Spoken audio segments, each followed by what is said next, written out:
So Ghostbusters Frozen Empire, the follow-up to Ghostbusters Afterlife, and the fourth movie in the main Ghostbusters timeline, has released in cinemas, and we've been out to see it. I went out to see it with Dexter, my son, and I'm going to talk about it. This is going to be a non-spoiler review, and I may do a follow-up video to talk about spoilers as well. Ghostbusters Frozen Empire picks up 2 years after the events of Ghostbusters Afterlife. You've got your main cast from that movie, so Paul Rudd, McKenna Grace, Finn Wolfhard, Carrie Coon. They've moved from Oklahoma to New York.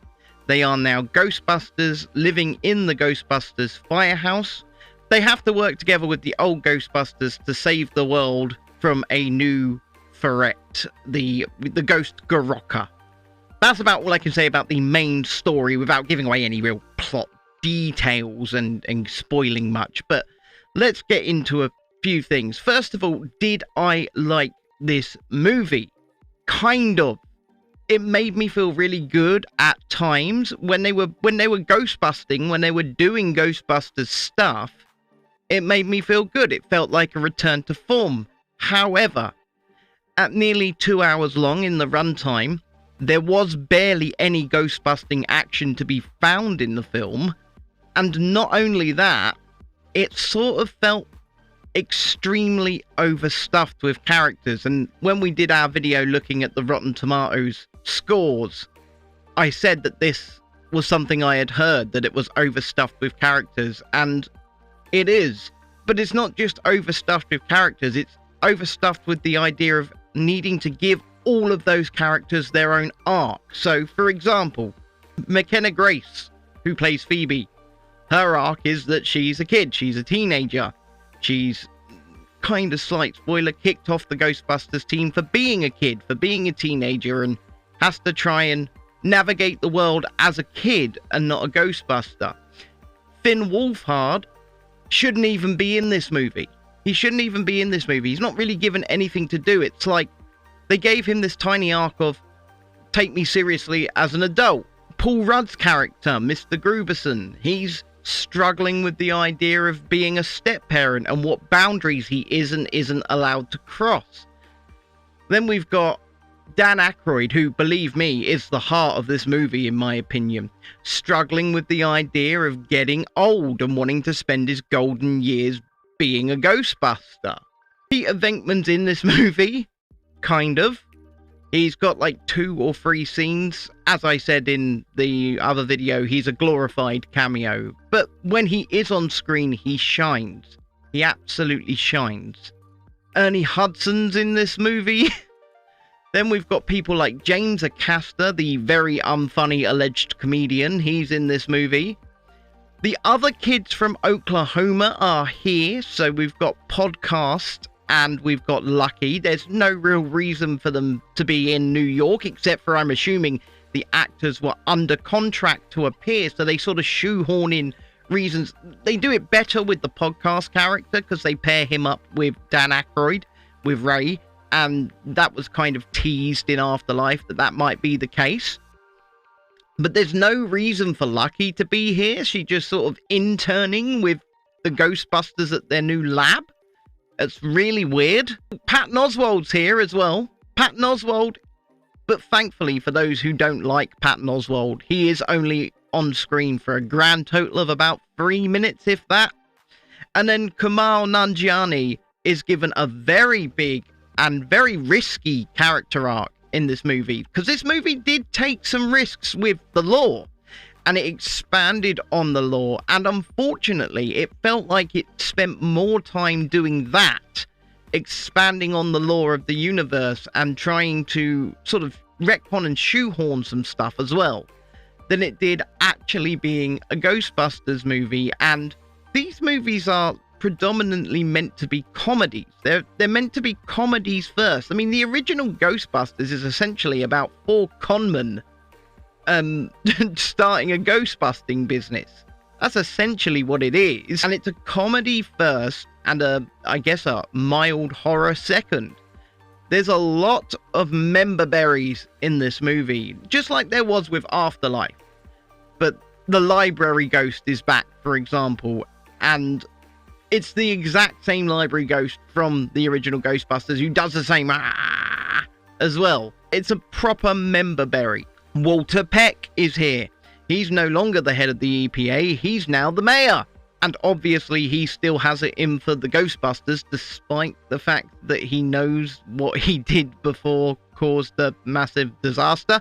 Anyhow, he's still got it in for the Ghostbusters, Walter Peck. But this fundamentally is the problem with this movie. It doesn't know what it wants to be. It tries to fill out all of these plot points, and it tries to give all of these characters some kind of arc. And there's just not enough runtime for it. I mean, there are scenes in the trailer that aren't in the movie, first and foremost. So they've done a lot on the cutting room floor, I think, here. The biggest arcs are given to Dan Aykroyd, McKenna Grace, who are paired up for some of this movie, and it's actually quite a good buddy relationship. And Kamal Nanjiani is given a massive character arc in this movie as well. But he goes from struggling to be able to do something to I can do it now, very, very quickly. And all of that is losing the main plot point, which is this sphere, this orb, which contains Goraka, who is a sort of ghost god that freezes everything and freezes everybody to death. And the opening scene to this movie was actually really good and set that up. It was set in the past. It was really good. But going back to the actual Ghostbusting, there's like one scene at the beginning. You've seen it in the trailers where the Ecto-1's zooming around. And they cause a lot of city damage, and Walter Peck calls them in and essentially fires Phoebe from the team because she's a minor. And then we have the climax of the movie, which is also in the trailers, where New York is freezing over and Goraka is coming to the firehouse for reasons. I won't spoil those reasons, but there are just some things done in this movie that just didn't make much sense, other than if they were just trying to expand out the lore to create more spin-off movies. But having said all of that, there were points where I had a great time with this film. Bill Murray absolutely shone. He's still a comedic genius. He still knows how to deliver those lines on point. He's great. Dan Aykroyd, like I said, in my opinion, the absolute heart of this movie. Dealing with the idea of growing old and not wanting to give up what he loves doing, given a nicely fleshed out arc and more screen time than most. And the climax of this movie, where the Ghostbusters fight Goraka, is unfortunately, it's over so quickly. It is 8 minutes, perhaps, all told, from start to finish, and then it's done, and then it's over. And that is pretty much the end of the flick as well. Having said that, like I said at the beginning of this video, I went in with Dexter. I went in with my son, and like me, he's autistic and he's 10 years old. And he had a great time with this movie. So, as a parent, taking my child to the cinema and seeing the joy on my child's face and watching my child enjoy this movie, it kind of elevates it for me. And that's why I say this is kind of multifaceted. Because remember, we go to the cinema to be entertained, and we go to the cinema to have fun, and we go to the cinema often as groups, as families. And to see my son having a great time with this, that really does elevate it for me. Do I think the franchise should be put to bed now? Maybe. Because we had like Paul Rudd, who is a very funny man. People can say that's not the case, but I think he's a very funny man. He's a very good actor. He wasn't given much to work with, especially in the way of funny. He was sort of shoehorned into this stepdad role and this dilemma of, I don't know what boundaries I can cross. And that was his arc. And I just think it was a waste of a very talented actor on not very good material. I also think the budget hurt this movie quite a bit. I know it was on a lower budget, which meant they couldn't have grandiose action scenes every 5 to 10 minutes because they couldn't afford to do it. And when it shines, it really does shine. But did I enjoy it? Did I have a good time out? All in all, I think I did. And it's because, like I said, it's multifaceted. I'm going to the cinema with my son. My son's having a great time, and so I'm having a great time. There are parts of this movie that are really good. Some of the member berries were unnecessary, but still gave me a good giggle. Bill Murray, Dan Aykroyd, Ernie Hudson absolutely shone. And I think McKenna Grace did a great job here as well. Finn Wolfhard should not have been in this movie.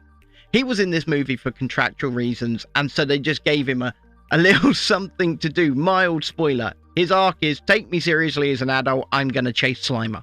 That is it. That is his job here in this film.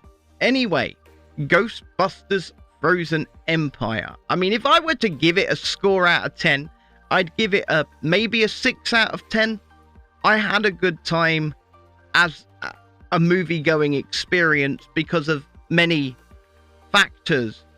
But the movie itself was over-bloated with characters, overstuffed, and I'm going to say badly edited as well. Ghostbusters Frozen Empire, have you seen it? Do you agree with some of the points that I've made here?